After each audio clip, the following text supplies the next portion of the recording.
Laurence, Oui. bienvenue. Merci. Et puis, j'aimerais ça, je te laisse la place pour parler d'option grossesse. Puis ensuite, après, on va avoir Dawn, puis ensuite, nous, on va faire une petite entrevue ensemble dans quelques minutes. Merci, Pascal. Salut tout le monde. Joyeuse fête des pères. On a quand même un sujet assez ardu pour aujourd'hui, donc tenez-vous bien.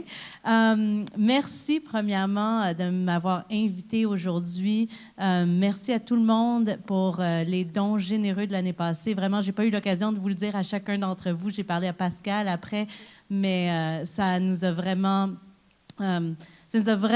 beaucoup encouragé d'établir ce nouveau partenariat-là avec l'Église. Puis, on cherche vraiment à s'établir aussi dans la communauté francophone de Sherbrooke parce que c'est un organisme qui a été démarré à Lennoxville par des anglophones et c'est resté très petit pendant plusieurs années pour plusieurs raisons variées. Mais là, on veut pouvoir bénir toute la ville de Sherbrooke et ses environs. Puis, vous nous permettez de faire ça avec vos dons, mais aussi juste en étant là aujourd'hui puis en écoutant le message. Parce que moi, je pense vraiment que c'est ça le plus important, c'est que chacun d'entre vous connaisse le centre, mais aussi soit outillé pour répondre vous-même avec compassion si jamais vous connaissez quelqu'un qui vit une des situations dont on va parler. Alors, je me présente rapidement. Comme Pascal a dit, je m'appelle Laurence Thierry. J'ai été directrice du centre Option pendant 2 ans. Puis là, je suis plus directrice, je suis employée, puis je m'occupe de certains projets et des fois, je présente donc comme aujourd'hui. La raison, c'est que j'ai 3 jeunes enfants et je fais l'école à la maison avec eux. Je pouvais seulement m'investir à temps partiel. Puis là, le centre, par la gloire de Dieu, va tellement bien qu'on avait besoin de quelqu'un qui pouvait plus investir dans le rôle de directrice. Et notre directrice actuelle, c'est Sherry Stinson. Peut-être que vous la connaissez, probablement pas, mais j'espère que vous allez aussi avoir l'occasion de la rencontrer puis de la découvrir. Alors, je vais d'abord vous faire une petite introduction sur Option, puis après ça, c'est ça, moi puis Pascal, on va faire un question-réponse et puis on va pouvoir rentrer plus dans certains des sujets dont on traite. Alors, Option, on va passer à la prochaine diapo. Alors, je vais vous donner un peu le contexte de pourquoi on fait ce qu'on fait. Premièrement, mondialement, on sait que l'avortement, c'est quelque chose de très présent dans notre société.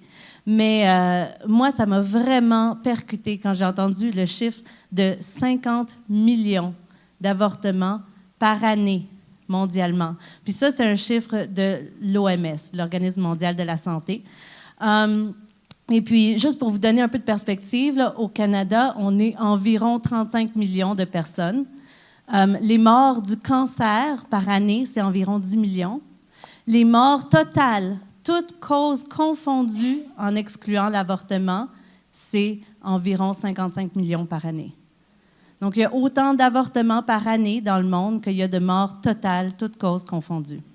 Alors, selon moi, peu importe ce qu'on pense du sujet, l'ampleur fait que ça mérite d'être discuté ouvertement dans l'Église et à l'extérieur de l'Église. Aussi, au Québec, il y a environ 26 000 avortements par année. Et il y a environ 1 femme sur 3 qui va vivre un avortement, au moins un avortement, dans sa vie.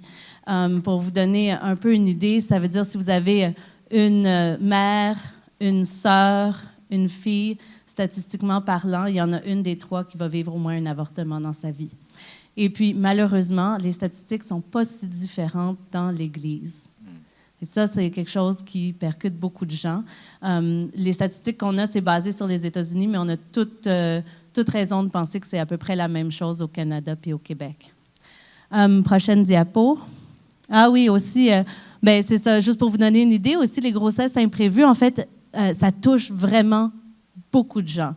Dans l'Église, à l'extérieur de l'Église, il y a environ 1 grossesse sur 2 qui est portée à terme, qui est une grossesse imprévue. Puis donc, ça veut dire qu'il y en a plus, mais certaines d'entre elles qui ne sont pas portées à terme. Et puis, il y a environ 50% des grossesses imprévues qui arrivent alors que la personne utilisait des contraceptifs. Donc, c'est vraiment un égalisateur. Ça touche tout le monde, chacun d'entre nous, hommes, femmes, chrétiens ou non. Donc, notre mission à Option, c'est de sensibiliser. En fait, on a une mission qui a deux pendants. D'un côté, on veut rejoindre donc l'Église. On veut sensibiliser, interpeller, outiller l'Église locale pour aborder des sujets reliés aux grossesses inattendues et à l'avortement. Et d'un autre côté, on veut rejoindre les personnes qui vivent cette situation-là directement. Donc, écouter, encourager et outiller de manière personnalisée les individus qui vivent des défis reliés à une grossesse. Donc, pas juste des grossesses imprévues, mais n'importe quelle personne qui aurait besoin de soutien pendant ce moment-là. Ensuite, notre vision, pour la prochaine diapo, c'est que chaque personne dans notre communauté puisse recevoir le soutien et l'accompagnement dont elle a besoin durant et suivant sa grossesse, et aussi que nos églises deviennent des endroits incontournables et que nos églises deviennent des ressources incontournables et des endroits sécurs et accueillants pour les personnes qui vivent des défis ou des pressions reliées à une grossesse, peu importe ses circonstances. Je regarde mes diapos, je suis habituée de dire tout ça en anglais, donc merci pour votre patience ce matin. Diapo suivante. Donc, nos principaux services, pour vous donner une idée de au jour le jour, qu'est-ce qu'on fait? Donc, on offre du soutien et de l'accompagnement aux personnes qui vivent n'importe quel défi relié à une grossesse. Donc, ça inclut l'écoute et le partage d'informations pour une prise de décision éclairée et le soutien personnalisé pour celles qui décident de porter à terme jusqu'à 1 an après la naissance, grosso modo. Puis ça inclut des fois du matériel aussi. Vraiment, on accompagne la femme pour s'assurer qu'elle ait les ressources dont elle a besoin. Et donc, on offre aussi du soutien spirituel et émotionnel suite à un avortement. Parce que ça aussi, on va rentrer plus dans le sujet après. Et on fait de la sensibilisation, comme aujourd'hui, auprès des églises locales. Ensuite, donc ça, c'est juste une petite diapo pour parler de notre soutien post-avortement, mais vu que je vais en parler avec Pascal après, je ne m'attarderai pas trop là-dessus, mais on a un programme, dans le fond, un groupe de soutien pour les femmes qui ont vécu un avortement dans leur passé, parce que souvent, ça laisse des séquelles émotionnelles et spirituelles. Et puis, on a vraiment à cœur de guérir notre communauté, mais tout particulièrement l'Église, de guérir ces blessures-là pour les femmes qui ont vécu cette expérience-là. Et ensuite, c'est ça, Dieu m'a vraiment mis à cœur, dans le fond, au début de mon implication dans le ministère, qui voulait que les gens se tournent naturellement vers l'Église comme source de réconfort et de soutien pendant leur grossesse. Comme ils font pendant d'autres événements marquants dans leur vie. Par exemple, il y a beaucoup de gens, même à l'extérieur de l'Église, qui vont se tourner vers l'Église, soit quand ils font un deuil, quand ils perdent quelqu'un de proche, ou bien, par exemple, lors du mariage. C'est 2 événements qui viennent en tête, où même les gens non-croyants se tournent vers l'Église dans ces moments-là. Et puis, il me semble que la grossesse, c'est un des, sinon le moment le plus marquant de la vie personnelle des personnes qui ont la chance d'avoir un enfant. Et je voudrais que l'Église soit là durant cette période-là, principalement pour les personnes qui font partie de l'Église, puis aussi évidemment pour toute la communauté qui en aurait besoin. Alors, je vais finir juste la petite présentation par nos objectifs stratégiques. La prochaine diapo. Donc, nos objectifs stratégiques, donc comment on veut vraiment accomplir cette vision puis cette mission-là. On veut offrir un lieu sécuritaire et accueillant. Donc, ça, c'est notre bureau à Lennoxville, bâti sur l'Évangile, vers lequel autant la femme que ses proches peuvent se tourner pour de l'aide en lien avec tout défi lié à une grossesse. On veut offrir des ateliers, des outils et des ressources qui permettent à notre communauté de faire des choix sains, réparateurs et enrichissants concernant la sexualité, la grossesse et la parentalité, et aussi pour le deuil périnatal. On veut être une ressource vers laquelle les équipes pastorales et les organismes de la région se sentent confiants de référer pour alléger leurs charges ou pour eux-mêmes chercher conseil, parce qu'on sait que les pasteurs ne peuvent pas être des experts dans tous les domaines. Et on veut aussi former et outiller des accompagnants dans plusieurs églises locales pour pouvoir tisser un réseau de soutien, de confiance communautaire solide pour que notre impact soit durable et décentralisé. Parce qu'on sait que même si le centre va bien, puis que ça grossit, puis qu'on voit beaucoup de femmes, la plupart des femmes, quand elles vivent cette situation-là, elles ne vont pas venir directement au centre, elles vont aller vers quelqu'un qu'elles connaissent, un proche, leur mère, leur père, leur conjoint, leur ami ou leur sœur. Et on veut que autant de personnes dans la communauté que possible soient outillées pour bien répondre. Et ensuite, dernièrement, on veut tenir des ateliers axés vers l'Église pour discuter des enjeux importants, de ces enjeux-là importants d'une manière constructive. Donc, un peu comme on fait aujourd'hui, mais des fois, on a des ateliers au centre avec, d'habitude, il y a 20 à 30 personnes. Puis là, on passe vraiment une demi-journée à faire des exercices participatifs, puis certaines présentations, témoignages, etc. Donc, ça, c'est vraiment intéressant pour ceux qui veulent un peu approfondir. Donc, voilà, ça, c'est pour ma présentation en bref du centre. Et là, je pense que... j'avais une dernière petite diapo, mais c'est juste sur comment vous pouvez participer. Mais je pense que ça va devenir clair au fur et à mesure de notre entretien, de toute façon. Fantastique. Bien, merci beaucoup, Laurence, pour cette présentation-là. Donc, tout à l'heure, on va prendre une offrande spéciale pour l'organisme Option Grossesse. Fait que ça vous donne une idée un peu à quoi va servir cet argent-là? Qu'est-ce que vous soutenez lorsque vous donnez pour cette cause-là? Là, maintenant, je vais t'inviter, Don. Don Doyle, pour ceux qui ne savent pas, est un théologien, a été pasteur ici dans la région et c'est aussi un bénévole à l'organisme Option Grossesse. Oui, vraiment un bénévole important qui est là depuis... Il y a combien d'hommes qui font du bénévolat à Option Grossesse? Il y en a un. On l'a ici, hein? C'est le fun. Donc, dans ce sens, Don, pour ceux qui ont fait les sentiers sacrés, vous allez voir que Don, c'est un activiste aussi. C'est une des manières donc, qui connecte avec Dieu, puis les causes sociales, les choses sociales, ça l'interpelle. Alors, j'ai demandé à Don... vous savez, dans les médias récemment, il y a eu quelque chose qui s'est passé aux États-Unis. Ça a beaucoup été parlé.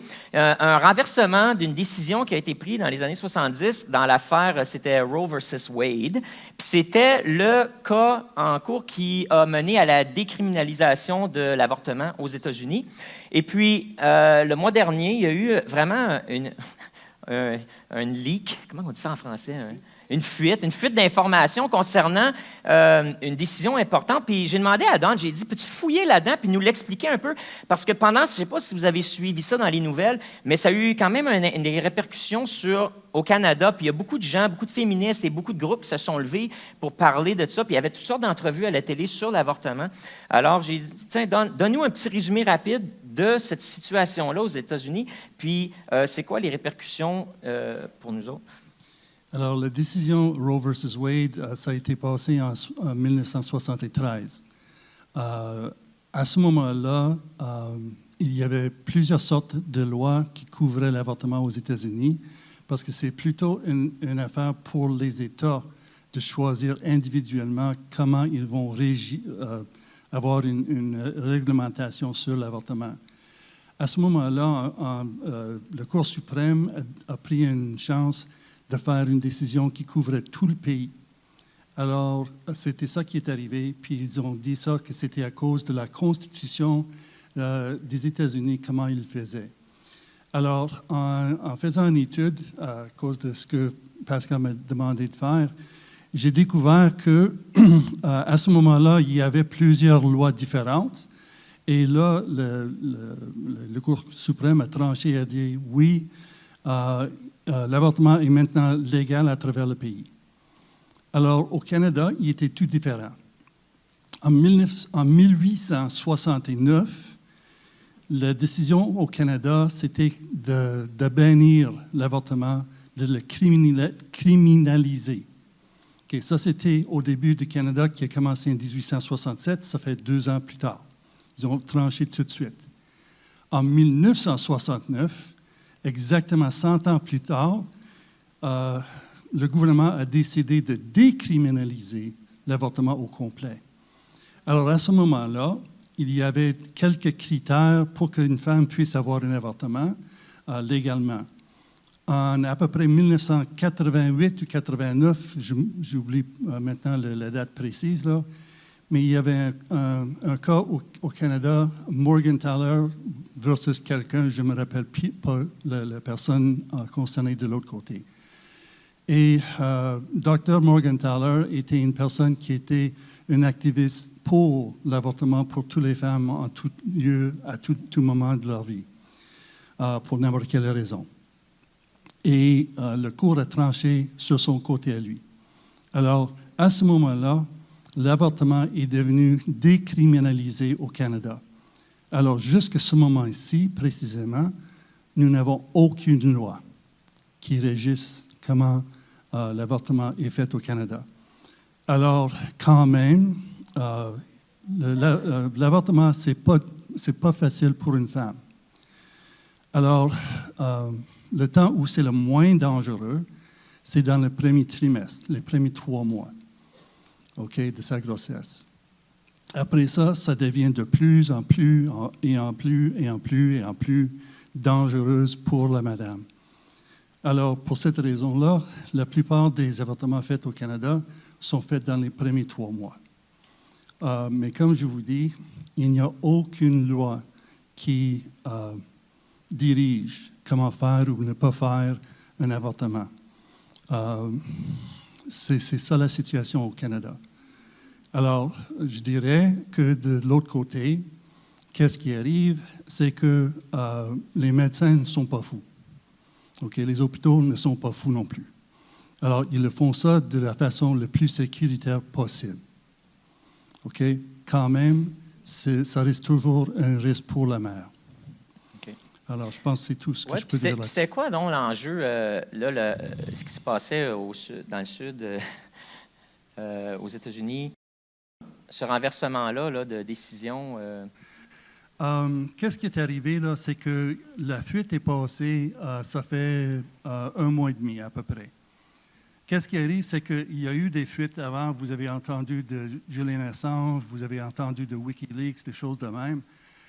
Les fuites dans le monde politique ne sont pas rares. Des fois même, c'est la personne qui songe à faire quelque chose qui va le faire sortir dans le public pour sonder le monde, pour savoir comment ça va passer au monde. On ne sait pas qui l'a fait et comment ça s'est arrivé cette fois-ci. Il y a une différence. Mais l'enjeu, c'était quoi? Donc, ça disait que, pas que l'avortement allait redevenir criminalisé, mais c'était... La question, c'est qu'ils disent que c'était une des pires décisions jamais faites. Légalement parlant, c'était sur des bases qui sont vraiment erronées. Alors, à cause de cela, les juges disent que maintenant, ce qu'ils veulent faire, le Cour suprême, ils disent que probablement 5 sur les 9 vont voter pour le changement. Et comme vous voyez, là, c'est très proche. C'est très controversé. Pour dire, bon, on va rejeter Roe versus Wade. Mais qu'est-ce que ça fait? C'est que ça ne va pas dire que l'avortement devient illégal aux États-Unis. Ça ne devient pas criminalisé non plus. Ça fait que ça lance la balle dans les cours des États. Maintenant, ça va être à chaque État de voter là-dessus, de prendre des décisions là-dessus, de qu'est-ce qu'ils veulent faire. Et évidemment, probablement, il y a bien des États, surtout à New York et Californie, qui vont rester avec le même état de choses. L'avortement est possible à tout moment les 40 semaines. Donc, les différents États vont se retrouver dans la même situation un peu que nous, lorsque là, il y a un vide juridique, puis ils vont devoir légiférer là-dessus, puis comment se poser, avoir la conversation sociale, de dire, bon, mais qu'est-ce qu'on fait avec ça, puis comment on va l'encadrer? Oui.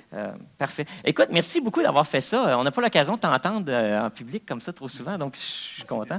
Puis merci d'avoir fait la petite recherche, puis d'avoir apporté clarté là-dessus. Fait que viens Laurence, prends place à notre petite table. Et puis, écoute, Laurence, c'est la fête des pères aujourd'hui. Oui. Et puis, lorsqu'on parle de cette question-là, on a l'impression que c'est une question pour les femmes. Et puis, ma première question pour toi, c'est où sont les pères dans tout ça? Très bonne question. En fait, c'est un des sujets dont on ne parle pas assez souvent, je pense. Mais je pense que je ne vous apprends rien si je vous dis que pour chaque grossesse, il y a un monsieur. Et donc, pour chaque avortement aussi, il y a un monsieur qui est autant responsable que la femme. Puis, en fait, moi, une des choses qui m'est devenue vraiment de plus en plus claire, c'est malgré que les causes d'avortement sont nombreuses, puis on va parler de certaines d'entre elles, mais vraiment, le facteur qui fait que presque toutes les femmes à qui j'ai parlé auraient pris une décision différente, ce serait l'implication explicite du papa. Ça veut dire un soutien vraiment nommé. Pas juste, ouais, on va faire ce que tu veux, mais si le père se montre enthousiaste puis prêt à être là pour sa famille, vraiment, ça aurait fait la différence dans presque tous les cas. Wow. Donc, vraiment, les papas, vous êtes super importants. Vous avez une grande responsabilité, puis beaucoup de pouvoir, même si la décision finale ne revient pas au père. C'est vraiment important que les pères soient impliqués dans ce processus-là. Et puis, je pense qu'une des choses vraiment importantes aussi, puis j'ai déjà entendu dire qu'en fait, une des choses qui est un des plus grands déterminants de ce qu'une personne va faire justement lors d'une grossesse qui n'est pas planifiée, c'est de s'être questionné à l'avance sur ce sujet-là.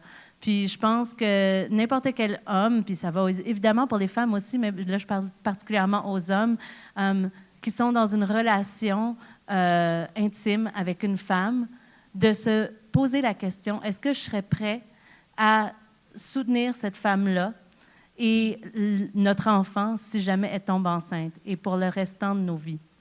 Et puis, si la réponse est non, je pense que la chose intègre à faire, c'est de se retirer de cette relation-là de façon gracieuse, je l'espère. Et j'espère que la réponse, dans la plupart des cas, serait oui. Et puis, ce qui est malheureux, c'est que souvent, si la conversation n'a pas eu lieu au préalable, si la femme n'est pas certaine de l'implication du père, des fois, elle ne va même pas lui en parler. Donc, moi, je trouve ça malheureux de constater, puis j'espère que ça choque personne, de constater qu'il y a beaucoup d'hommes qui sont probablement pères d'enfants avortés dont ils ne connaissent même pas l'existence. Puis je trouve ça assez triste dans notre société que c'est maintenant, même quand on demande, vous avez sûrement déjà entendu un homme autour de vous, quand on lui demande s'il y a des enfants, même répondre quelque chose en riant comme « Ah, pas à ma connaissance ». Réalisez-vous l'implication de cette phrase-là? C'est vraiment lourd de signification. Puis ça, c'est comme un running gag. Puis là, je ne dis pas ça pour culpabiliser personne. On est tous un peu le fruit de notre culture puis de l'environnement dans lequel on grandit aussi. Mais je pense qu'il y a des prises de conscience à faire à ce niveau-là. Oui, puis tu sais, tantôt, je voulais faire aussi une petite... tu as sorti des statistiques qu'une femme sur 3 va vivre ça. Donc, oui, puis ça l'implique aussi l'homme avec qui elle était lorsqu'elle est tombée enceinte. Puis tu as dit que les statistiques sont sensiblement les mêmes à l'intérieur de l'Église qu'à l'extérieur de l'Église. Puis, fait que je suis conscient ce matin, on apporte ce sujet-là, là, puis parmi nous, il y a probablement des femmes, vous avez fait face à ça. Puis aujourd'hui, on n'en parle pas avec jugement. Là. Puis ça va revenir un petit peu quand on va parler des services, puis tu en as parlé un peu, vous autres, votre approche. Mais on en parle parce que c'est important. Parce qu'il y a des célibataires ici, il y a des adolescents dans notre Église, puis... dans la culture dans laquelle on vit, on veut que tu prennes conscience des enjeux. Là. Lorsque tu t'engages sexuellement avec quelqu'un, il y a des enjeux qui sont importants, dont la vie d'un enfant, mais aussi la vie, la destinée d'une femme aussi. Donc, fait qu'on en parle aujourd'hui, sachant du contexte qu'on est, puis sachant que, bien souvent, c'est ça, les histoires sont semblables à l'extérieur comme à l'intérieur de l'Église. Donc, on ne veut pas fermer les yeux là-dessus, mais c'est sans jugement qu'on le fait, mais on le fait aujourd'hui pour s'éduquer. Puis, j'aime ça ce que tu as dit, si on en parle plus, ça va faire partie du discours des ados qui décident d'avoir des relations sexuelles ou des jeunes adultes, ou même des adultes, mais qui sont en train de se faire une nouvelle vie, des célibataires, tout ça. Donc, je trouve ça génial qu'on en parle. Puis, oui, parce que des fois, c'est inconfortable, mais c'est que si on n'a pas cette conversation-là dans l'Église, elle se passe à l'extérieur de l'Église. Puis là, on ne peut pas en vouloir au monde séculier de parler d'un sujet d'une manière que nous, avec laquelle nous, on n'est pas d'accord, si nous, on ne prend pas possession aussi de cette conversation-là. Donc, moi, je suis vraiment contente d'être ici aujourd'hui pour ça. Merci. Ouais. Bien, ça nous amène à la deuxième question, parce que autant je dis qu'il faut en parler, puis en même temps, moi, en tant qu'homme, là, des fois, je suis mal à l'aise d'en parler.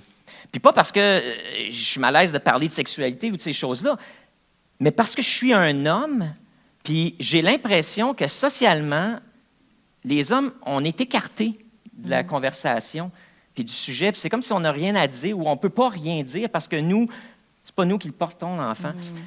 Puis j'aimerais ça que tu nous parles un peu du lien entre le discours féministe et le silence des hommes, et voire même leur absence, là, comme tu mentionnais, dans le débat public ou dans le processus de décision de la femme. Oui, bien, c'est ça. Je pense que c'est pas juste une impression parce que vraiment, on entend des slogans partout comme « My body, my choice » ou des fois des choses plus choquantes qui visent vraiment à écarter les hommes de la conversation. Mais au final, je pense que c'est une erreur de se dire qu'on aide les femmes en retirant les hommes de cette conversation-là. Parce que l'ironie, c'est qu'en disant que le choix revient entièrement à la femme puis que les hommes n'ont pas de voix, on remet aussi l'entièreté de la responsabilité à la femme.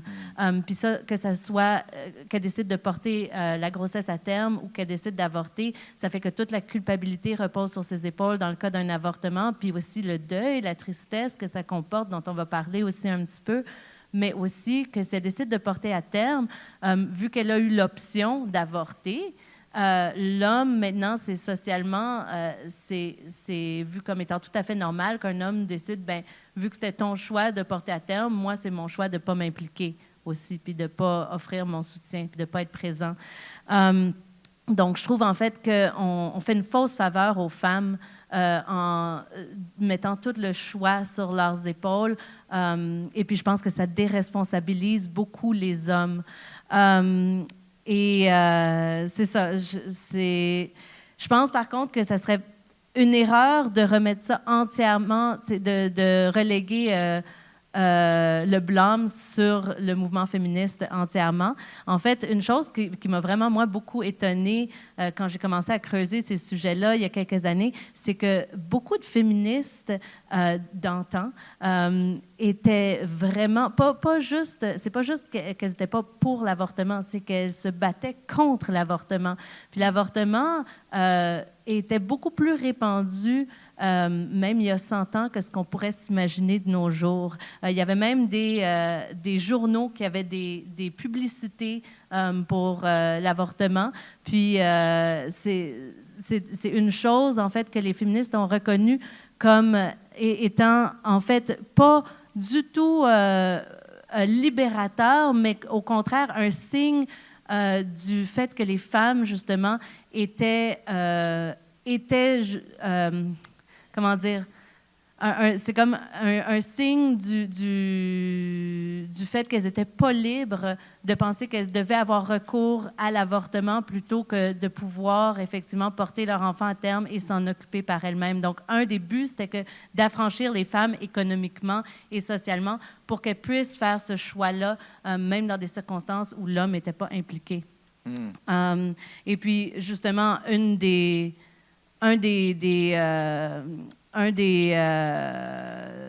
grands piliers du féminisme, en tout cas le féminisme à l'époque, c'était de lutter contre l'objectification, non seulement des femmes, mais de toutes les groupes marginalisés. Donc les femmes, les enfants, à l'époque les personnes noires. Et puis justement, on se battait pour pas que les femmes et les enfants et d'autres personnes marginalisées soient traités comme des objets sous la possession du père ou de l'homme de la famille. Et puis, de nos jours, c'est vrai que les femmes sont plus vues comme des objets ou des possessions, ni les enfants nés, mais le seul groupe qui est encore vu effectivement comme un objet qui est à la disposition d'une autre personne, c'est l'enfant non né. Et puis, en fait, il y a beaucoup de féministes qui trouvaient que c'était une travestie à l'époque. Puis il y a encore des groupes féministes aujourd'hui qui luttent contre l'avortement. Il y a entre autres un groupe féministe qui s'appelle Feminist for Life, qui est vraiment super pertinent puis intéressant pour ceux qui veulent en savoir plus là-dessus. Ouais. Intéressant. L'objectivation. L'objectification, oui. Des enfants non nés. Mm-hmm. Écoute, Dawn a fait une bonne présentation pour nous rappeler qu'au Canada, il y a un vide juridique autour de la question de l'avortement. Et puis, est-ce que tu peux nous expliquer, si c'est possible, là, dans tes mots, selon vous autres, puisque vous êtes les experts, là, c'est pour ça que tu es là, comment ça se fait qu'encore, à notre époque, il n'y a pas de limite pour entourer cette pratique-là? Ou peut-être qu'il y en a, mais ils ne sont juste pas judiciarisés. Explique-nous un petit peu, là, pourquoi on est dans cette situation-là? Bien, premièrement, je veux quand même dire que je ne suis pas une experte pour ce qui est des enjeux légaux et politiques. C'est quelque chose quand même qui m'intéresse, donc probablement que j'en sais plus que la moyenne des gens. Mais à Option, vraiment, on a une approche pastorale, donc on veut vraiment s'occuper de la femme et de la famille qui vivent cette situation-là, puis on ne touche pas trop à la sphère politique en tant que telle. Mais, puis, je ne vais pas pouvoir aller en détail dans le pourquoi de ce vide juridique-là, mais il y a un documentaire qui s'appelle « The Missing Project ». Et je pourrais vous donner le nom, si vous voulez, à la fin aussi, qui parle spécifiquement de ça. Puis c'est vraiment intéressant. En fait, moi, j'ai seulement vu ça il y a 1 an à peu près, puis j'ai tellement appris. Puis en fait, au moment où il y a ce vide juridique-là s'est formé, il y avait un comité d'experts, de personnes chrétiennes et non chrétiennes, de plein de différentes, dans le fond, sphères de la société, puis autant des médecins que des éthiciens, etc., qui avaient été réunis pour discuter de justement comment on pourrait encadrer la pratique de l'avortement. Et puis, il y a eu quand même une volonté, mais il y a eu beaucoup d'opposition, en fait, particulièrement des communautés chrétiennes qui trouvaient que justement ce qui était proposé comme projet de loi n'était pas assez sévère. Et malheureusement, justement, c'est un peu cette difficulté-là à venir à un consensus qui a fait qu'on a le vide actuel. Puis ça a été tellement tendu, ce processus-là, que là, c'est que les politiciens n'osent plus vraiment toucher à ce sujet-là. Donc, c'est quand même complexe. C'est quelque même chose, l'Église est un peu divisée oui. sur la question de qu'est-ce qui serait honorable ou juste là, en fait de oui. limite. Là, oui, exactement. Certains diraient on bannit ça complètement, ouais.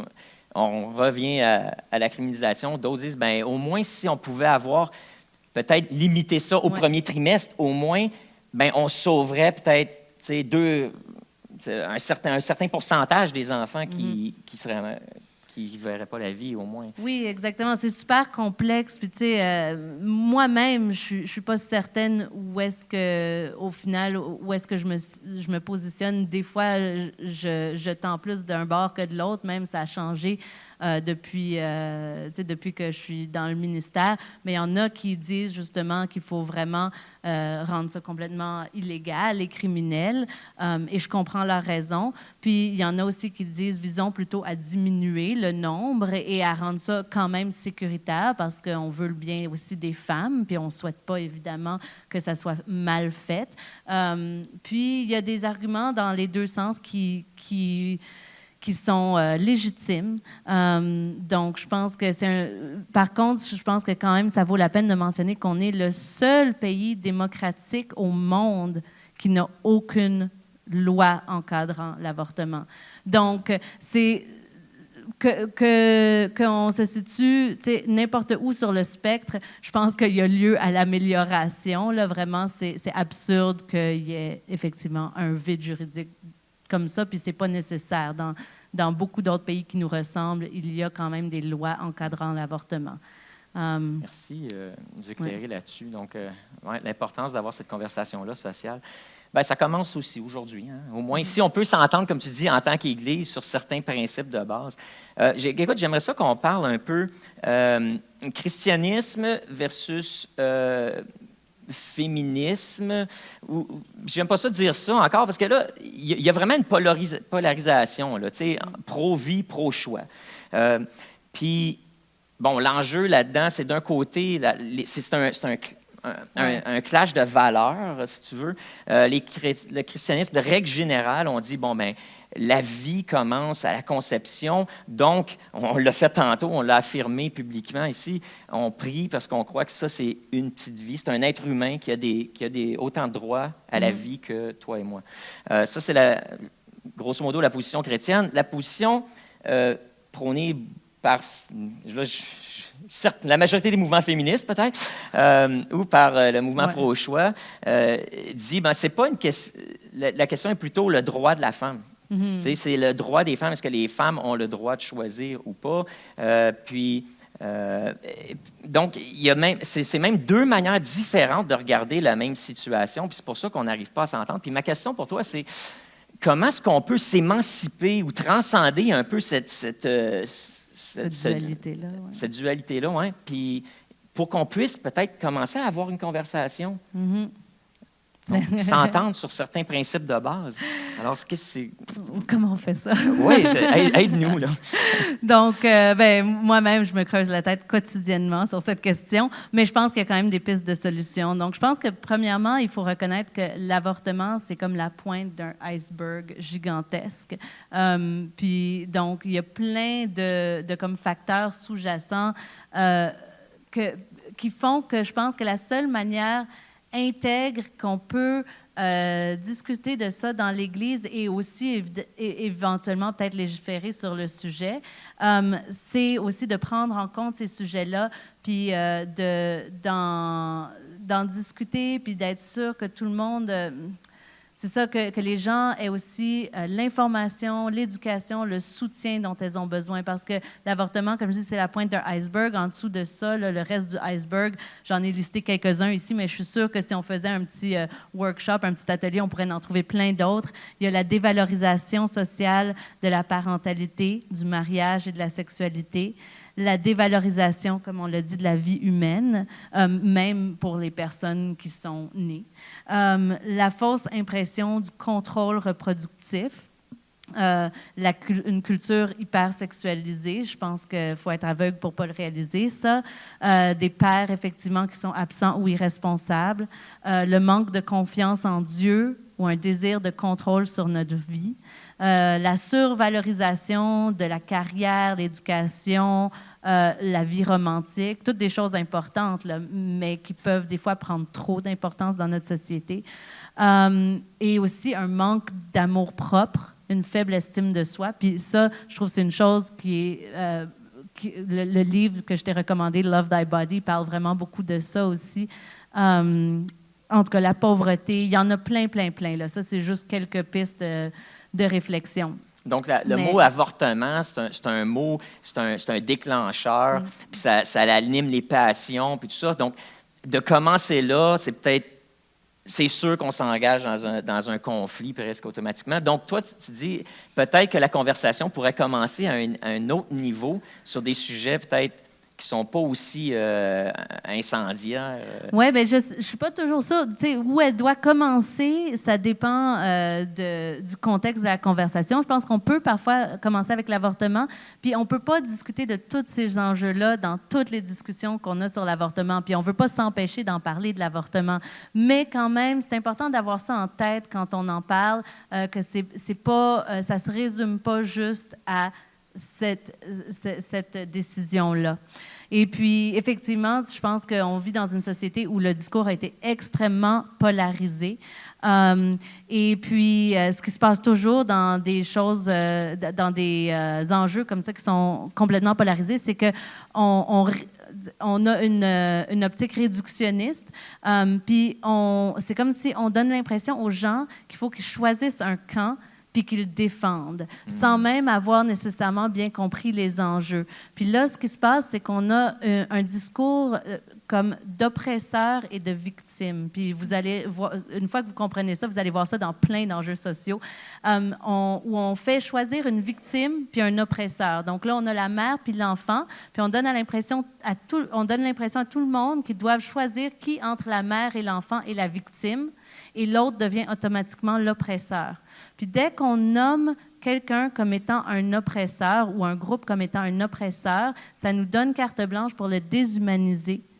Et c'est exactement ça qu'on voit. D'un côté, le mouvement qui se dit pro-choix, parce que je pense que même ces termes-là sont erronés, mais le mouvement qui se dit pro-choix voit la mère comme la victime, et donc ça leur permet de déshumaniser l'enfant au point même où l'enfant, des fois, on parle d'un parasite, on parle d'un amas de cellules. Donc, vraiment, on a complètement retiré l'humanité de cet enfant-là. Et puis, de l'autre côté, malheureusement, des fois, l'Église est coupable en voulant protéger l'enfant, choisissant l'enfant comme la victime à protéger, de déshumaniser la mère en la traitant comme une criminelle et comme une personne, justement, qui n'est pas digne d'amour et de soutien et de compassion. Donc, l'erreur est faite des deux côtés. Puis, je pense vraiment que on a la chance, justement, de réaliser que la mère et l'enfant ont autant de valeur l'un que l'autre aux yeux de Dieu. Et puis, il les a même entrelacés d'une manière qu'on ne peut pas passer au-dessus du bien de un pour arriver au bien de l'autre. Puis, c'est vraiment de cette manière-là, holistique, qu'il faut qu'on traite le sujet en tant qu'Église, je pense. Wow.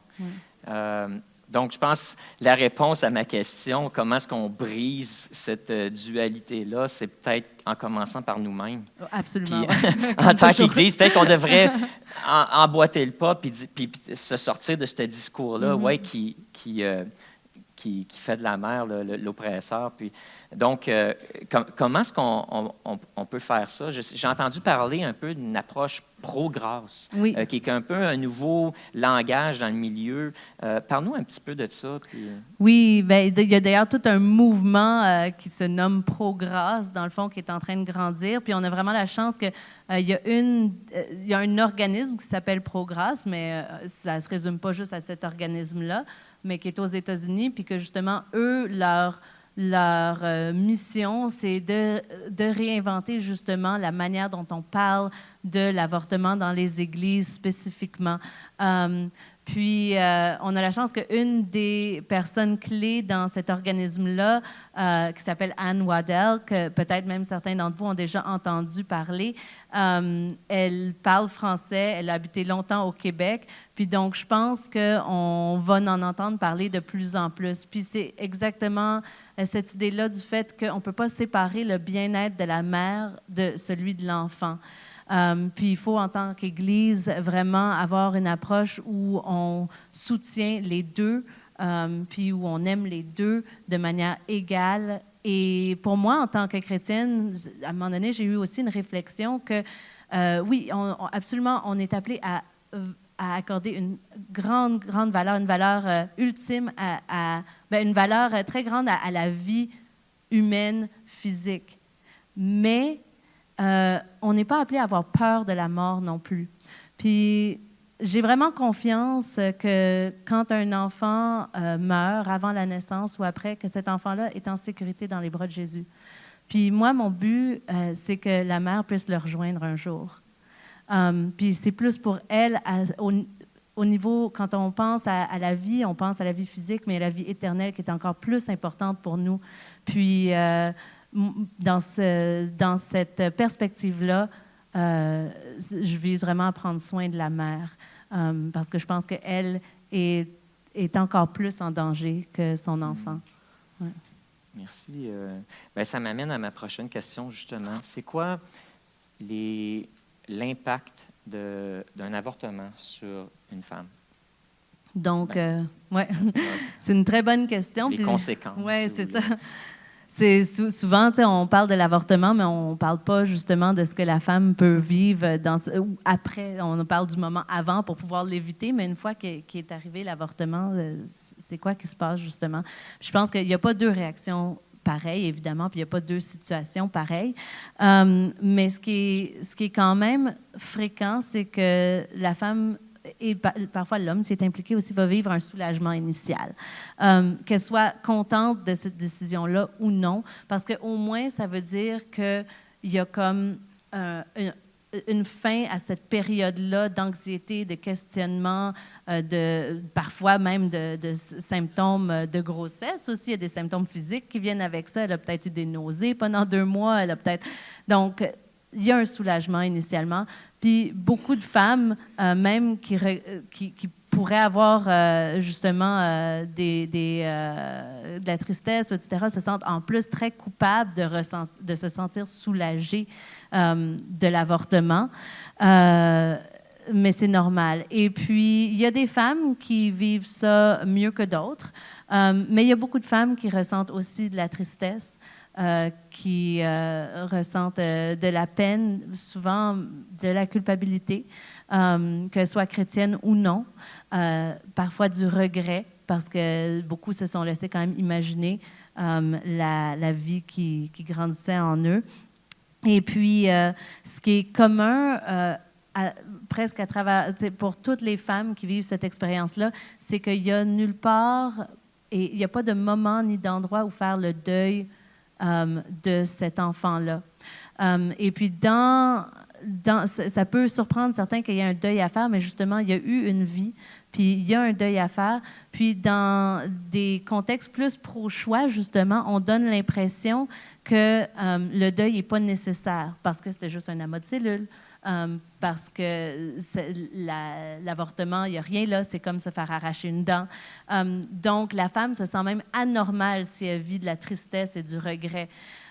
Puis, si elle en parle à quelqu'un, la réponse fréquente va être de minimiser, de dire « ben non, il n'y a rien là, c'est pas grave, fais-toi-en pas, tu as pris la bonne décision », mais il n'y a pas vraiment de reconnaissance de la peine qu'elle peut vivre.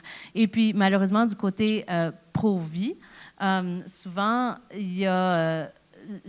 on donne l'impression à la femme qu'elle n'a pas le droit de faire le deuil parce que c'était son choix après tout, puis qu'on la voit comme étant justement une méchante. Et donc, pourquoi elle aurait le droit de faire le deuil d'un enfant qu'elle-même a choisi d'avorter? Puis là, ça peut être très pénible puis mener à beaucoup de séquelles aussi. Donc, nous, justement, une des choses qu'on vise, c'est que c'est pas nous qui guérissons, c'est Jésus qui guérit, mais on offre un lieu pour les femmes, pour venir parler de leur expérience avec d'autres personnes qui ont vécu des choses, des expériences semblables. Puis nos objectifs, dans le fond, c'est de briser les chaînes du secret puis de la culpabilité, de permettre un deuil et une restauration, puis de démystifier les impacts donc émotifs méconnus de l'avortement. Puis là-dedans, en plus, on n'a même pas parlé du fait que, comme on a dit, la femme a vécu une grossesse physique. Puis, par exemple, quand on parle de plus en plus de dépression postpartum quand il y a un accouchement. Mais la femme, elle a vécu tout son cocktail d'hormones, même quand elle a un avortement. Donc, même pour celles qui n'auraient aucun remords spirituel ou émotionnel, il y a un risque réel de dépression parce qu'il y a un gros changement hormonal. Puis ça, ce n'est pas du tout pris en compte par la plupart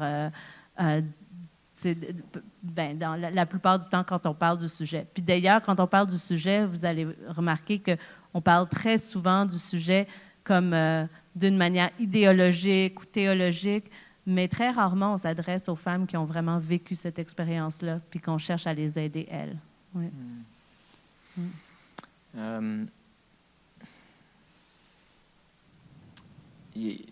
Je trouve ça intéressant, ta manière de parler, parce que je trouve ça balancé, parce que tu nous forces un peu à nous regarder en tant qu'Église, puis en tant que croyants. Donc, tu dis, du côté pro-choix, on ne donne pas la permission à la femme de le vivre, on lui fait croire qu'elle n'aura pas de séquelles. Du côté de l'Église ou pro-vie, ben, on lui dit non, tu as fait quelque chose de mal, puis tu devrais te sentir mal.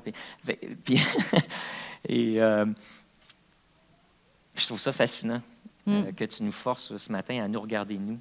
Puis, fait que ce qui m'amène à cette question que, OK, si on veut faire partie de la solution, qu'est-ce qu'on peut faire? Là, ce matin, on peut aider à financer Option Grossesse, Sherbrooke. On peut avoir la conversation, au moins ici. Y a-t-il autre chose qu'on peut faire en tant qu'Église pour, socialement, faire entendre notre voix, peut-être dans l'arène publique, puis pour les femmes de notre région? Oui. Oui, bien, je vais peut-être commencer par vous donner un exemple de ce qui ne devrait pas se passer dans l'Église. C'est un témoignage que je n'ai pas entendu directement de la personne, c'est d'une de mes mentors, qui est directrice d'un centre en Alberta, qui m'a raconté l'histoire d'une jeune femme qui était allée, qui s'est retrouvée, en fait, eux, ils font un travail semblable au nôtre, donc ils accueillent les femmes qui ont des grossesses imprévues, entre autres. Puis elle s'était retrouvée dans ces bureaux-là. Puis elle était chrétienne, fille de pasteur. Et puis elle vivait une grossesse imprévue. Puis elle était vraiment, vraiment convaincue qu'un avortement, ça allait à l'encontre de sa foi, de ses valeurs. Elle ne voulait pas avorter. Mais elle était aussi convaincue qu'elle devait avorter parce qu'elle n'osait pas faire face à sa communauté avec une grossesse imprévue. Puis cette fille-là a malheureusement avorté sa grossesse. Et puis, une des raisons qu'elle nommait, c'est qu'elle avait entendu parler justement les gens dans son église des filles qui tombaient enceintes avant le mariage. Puis elle avait l'impression qu'elle perdrait sa réputation, ses amis, puis qu'elle ferait honte à ses parents. Puis elle ne pouvait pas faire face à ça. Dans le fond, elle se disait que c'était plus facile de demander pardon à Dieu pour un avortement que de faire face à sa communauté avec une grossesse imprévue. Puis, c'est malheureux de constater qu'effectivement, des fois, en étant pro-vie d'une manière peut-être qui n'est pas assez aimante et qui manque d'amour et de compassion, on pousse indirectement des femmes vers l'avortement. Et donc, c'est pas clair exactement. C'est pas une question facile parce que je comprends que d'un autre côté, en tant que pasteur, en tant qu'Église, on veut pas non plus encourager les relations à l'extérieur du mariage, puis donc on veut pas donner l'impression d'encourager quelque chose avec lequel on n'est pas d'accord en accueillant ces personnes-là, mais il faut être aimant, il faut avoir de la compassion, il faut vraiment accueillir puis aider les personnes qui vivent ce défi-là avec les bras ouverts, je pense. Donc, d'être pro-grâce. Pro-grâce, exactement. Exactement. Puis, pour chaque histoire comme ça, il y a aussi des histoires de femmes qui ont vécu des grossesses imprévues, puis qui ont été accueillies par leur communauté, puis qui ont été soutenues, puis qui ont porté l'enfant à terme. Puis, l'Église, on devrait être la famille de ces femmes-là, justement, surtout quand le père est absent. Il ne l'est pas toujours. Des fois, le père est là, puis des fois, le père est peut-être maladroit, mais il veut être présent aussi, puis il veut être là pour sa famille. Mais certainement, nous, on devrait entourer ces femmes-là, puis ces familles-là, puis c'est ça, être la famille, puis le soutien dont elles ont besoin. Ouais. Mais c'est ça. Puis je pense que aussi de traiter... Je pense une des choses que l'Église... devrait faire, que j'ai déjà mentionné, mais je rementionne, c'est que, justement, on ne devrait pas traiter l'avortement comme si c'est un sujet extérieur à l'Église. Puis trop souvent, on a une vision de l'Église comme « Ah, nous, ça va bien, on va aller aider le monde », mais vraiment, Dieu il m'a mis sur le cœur, il faut guérir l'Église parce que si notre propre corps n'est pas en santé, on ne peut pas prétendre être une lumière pour le reste de notre communauté. Puis, je pense que si notre corps est en santé, puis si on adresse ça dans l'Église, ça va être fluide. On n'aura pas besoin de chercher comment rejoindre les gens parce que les gens automatiquement vont se tourner vers l'Église si on va bien dans ce domaine-là. Fait que, rajoute un petit peu. OK. Comment est-ce qu'on peut bien aller dans ce domaine-là? Comment est-ce qu'on peut guérir l'Église, là? On a abordé déjà certains aspects de ne pas se fermer les yeux sur le fait que ça nous touche nous aussi, ça touche nos mères, nos sœurs, nos enfants, nos conjoints. D'en parler, c'est une manière aussi. On a parlé d'être une communauté bienveillante et accueillante pour les gens, les femmes qui ont vécu ça, puis ou qui peuvent le vivre, donc, ou qui vivent une grossesse, là, peu importe. Y a-t-il d'autres choses qu'on peut faire justement pour être une communauté saine, puis guérir? Tu dis guérir, là, on a quelque chose à guérir, donc ça me fascine, ça. Oui. Ben c'est sûr que il y a plein d'aspects. Comme je dis, c'est pas nous qui guérissons, c'est Dieu. Mais je pense que concrètement, là, moi, vraiment, ma vision, c'est que, par exemple, pour Sherbrooke, là, si on veut parler vraiment d'actions concrètes, que à travers le Centre Option Grossesse, mais éventuellement, il pourrait y en avoir d'autres aussi, qu'on puisse être une ressource pour toutes les femmes de notre communauté. Puis nous, quand les femmes viennent nous voir, on ne leur parle pas de Dieu à moins qu'elles-mêmes nous questionnent, justement. Puis là, on peut être ouvert à propos de notre foi si la femme veut recevoir. Mais vraiment, on va chercher... Dans le fond, notre approche, c'est qu'on ne veut pas rajouter de la pression, justement, en donnant notre opinion ou en parlant de politique, ou etc. Notre but, au contraire, c'est de retirer de la pression, parce que ce qui est caractéristique d'une femme qui vit cette situation-là, c'est qu'elle a beaucoup, beaucoup de pression, que ce soit une pression financière, la pression de ses proches, la pression du conjoint, bien, ça revient aux proches, des fois la pression de finir ses études, la carrière qu'elle a envisagée. Puis justement, on croit vraiment que c'est en retirant ces pressions-là, puis en allégeant son fardeau, que ça va lui permettre d'envisager de porter à terme comme une option réaliste. Puis donc, elle n'a pas besoin de se faire dire que d'avorter, c'est mal. Souvent, elle ressent déjà ça. Mais elle a besoin d'être aidée à voir que de porter à terme, c'est une option réaliste. Puis si on veut être intègre, il faut vraiment qu'on l'aide à ce que ça soit une option réaliste. Parce que la plupart des femmes, c'est ça l'ironie, tu sais, du mouvement pro-choix, c'est que la plupart des femmes qui avortent parce qu'elles ont l'impression de ne pas avoir le choix. Parce qu'elles ont l'impression d'être prises dans une situation où elles ne vont pas pouvoir bien soutenir leur enfant. Et puis donc, on veut qu'elles aient un vrai choix. Moi, je crois vraiment que si on enlevait ces pressions-là puis ces fardeaux-là, que les femmes décideraient plus souvent qu'autrement de porter à terme. Puis donc, comme la politique, moi, je pense, j'aime beaucoup la phrase Politics is downstream of culture. Donc, la politique suit la culture. Et je trouve que j'aimerais ça arriver à voir dans ma vie qu'on soit dans un pays où les politiques reflètent mes valeurs. Mais je pense qu'on ne peut pas le forcer à travers la gorge des gens. Puis je pense qu'il y a tellement de femmes qui poursuivraient leur grossesse si elles avaient l'impression que c'était possible, que commençons par aider celles-là à le faire. Puis je pense que justement, si on rend ça, si on inspire les femmes à porter à terme,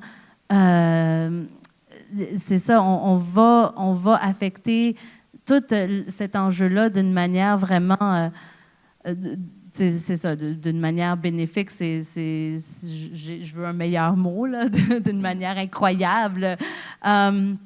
Puis c'est ça, je pense que... Donc, ce qu'on fait, là, j'en étais au concret, là, je suis partie dans un autre discours, mais concrètement, donc quand les femmes viennent dans notre bureau, nous, la première chose qu'on fait, c'est qu'on jase avec elles. On passe souvent 1 heure, 2 heures à parler de la situation qu'elles vivent. Puis notre but, c'est de cibler, c'est quoi justement les pressions qu'elles vivent. Est-ce que c'est parce qu'elles ont l'impression de ne pas pouvoir finir leurs études si elles portent à terme? Est-ce que c'est parce que leur conjoint les a menacées de quitter la relation si elles continuent la grossesse? Est-ce que c'est parce qu'elles ont l'impression que elles ne sont pas assez riches pour soutenir un enfant? Puis là, dépendant de justement c'est quoi sa situation propre, on va aller voir c'est quoi les ressources qui sont disponibles pour elle. Puis soit on va lui offrir, si nous on peut lui offrir directement, ou bien on va la référer aux bons endroits, parfois même faire des appels avec elle, si elle est admissible par exemple à de l'aide financière, s'il y a une manière qu'elle peut compléter ses études en ligne. Puis justement, là, une fois qu'elle a toute l'information sur justement toutes les choses, les obstacles qu'elle voit dans son chemin, puis qu'elle a l'information sur comment c'est possible de faire face à ces obstacles-là, puis qu'elle se sent aussi accompagnée pour y faire face, parce que beaucoup de femmes se sentent vraiment seules. Il y en a beaucoup qui n'osent pas en parler à leurs parents ou à leur le conjoint, comme j'ai dit au début, s'il est présent, ils veulent savoir, mais parfois, ce n'est pas nécessairement un homme avec qui elle souhaite établir une famille, puis donc, il n'est pas nécessairement présent. Donc, d'être là pour elle, puis qu'elle ne doive pas passer à travers ça toute seule. Puis donc, c'est ça. Puis je crois vraiment que, comme je dis, si on enlève le plus que possible de ces obstacles-là ou qu'on l'aide en tout cas à cheminer avec elle pour faire face à ces obstacles-là, qu'elle a beaucoup plus de chances de vouloir porter à terme, mais aussi de réussir en tant que parent. Puis, parce que c'est une chose de mettre un enfant au monde, mais c'est là que les défis commencent. La plupart d'entre vous qui ont des enfants le savent, là, que l'histoire se termine pas là. On parle de mener à terme, mais oui, moi, c'est ça. ma plus vieille a 18 ans, puis 19 ans, puis il me semble qu'on est encore présent, puis c'est pas fini, là, tu sais. Oui, c'est ça. Puis, tu sais, justement, nous, après ça, on veut faire le pont avec d'autres organismes qui peuvent continuer à cheminer avec elle. Tu sais, notre but, c'est pas juste que le bébé vienne au monde, puis là, OK, c'est beau. Mais on reste là. Tu sais, on dit 1 an parce que quand même, on focus plus sur la période périnatale, mais tant que cette femme-là a besoin de soutien, on va être là. On est un organisme, on ne voit pas des centaines de femmes par année non plus. Donc, jusqu'à date, on a le luxe de pouvoir vraiment passer le temps nécessaire avec chaque femme, puis c'est très familial comme approche, là, justement. Ouais. Laurence, merci. J'avais d'autres questions, mais ça fait que je sens qu'il va falloir que je te réinvite. Je vais te réinviter.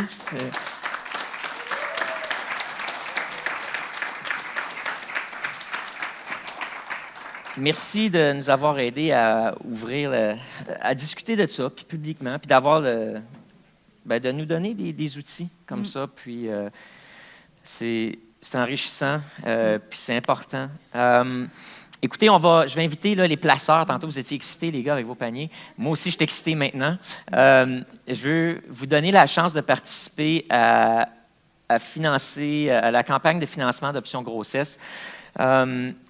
Il y a différentes manières que vous pouvez donner. Vous pouvez donner, évidemment, par chèque. Puis si vous faites un chèque, il y a les petites enveloppes sur les murs, là, sur les colonnes. Vous allez voir, il y a les enveloppes ou dans vos bancs.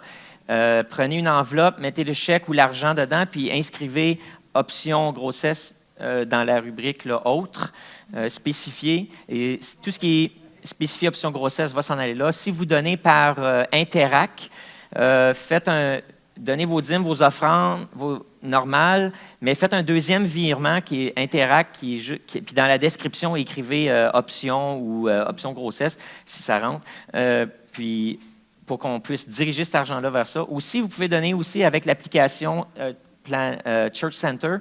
Si vous donnez là, avec Church Center par carte de crédit, on a créé un fonds qui s'appelle Option Grossesse. Donc, il y a un petit menu qui défile, il y a dîmes et offrandes, puis il y a une option qui est Option Grossesse.